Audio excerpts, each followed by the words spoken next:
कई बार जिनकी चित्तवृत्ति, जिनका मन, जिनका विचार, जिनकी दृष्टि, जिनका भाव विद्या अध्ययन में नहीं लगता हो, मन उच्चिष्ट हो जाता हो, खेलने में ज्यादा लगता हो, बच्चे चिड़चिड़े हो जाते हो, या चित्तवृत्ति कैसे भी भगवान में लग नहीं रही हो, या आपका भी मन भगवान की सेवा में नहीं लगता हो, दौड़ दौड़ के वही व्हाट्सएप में चले जाए, मोबाइल में चले जाए, फेसबुक में चले जाए, यूट्यूब पर चले जाए, कहीं थोड़ी सी देर के लिए कथा सुनने का मन करे फिर मन भटक जाए, या पढ़ने का मन करे कि अब मैं पूरी शिवपुराण में भी घर में पढ़ूंगी, या मैं भागवत पढ़ूंगी, या मैं रामायण पढ़ूंगी, और 2 दिन तो लेके बैठी, तीसरे दिन से मन में फिर वो चिष्टपन आ गया कि कहाँ बैठ गई, मैंने कहाँ नियम ले लिया। तो ये जो चित्तवृत्ति में आ जाता है, मन उचिष्ट हो जाना, चाहे विद्या से हो जाए बच्चों का, चाहे किसी कार्य से हो जाए, मन की उचिष्टता में भी। रुद्राक्ष बड़ा काम का,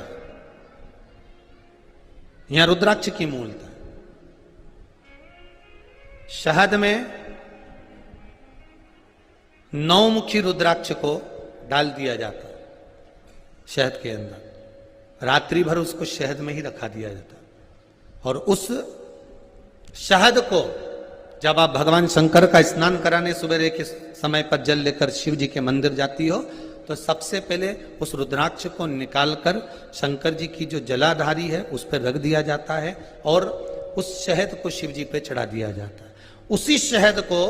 उठाकर लाया जाता है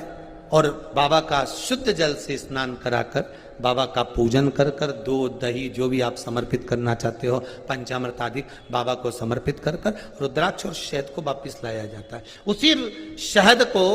मात्र 11 दिन तक आप चाटना प्रारंभ कर दीजिए, आपको कोई नहीं कहेगा कि पढ़ने बैठो, आपकी चित्तवृत्ति स्वयं विद्या में लग जाती है,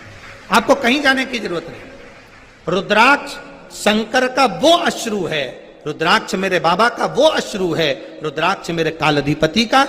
वो सुंदर अश्रु है जिसके बल पर जीव सब कुछ प्राप्त कर सकता।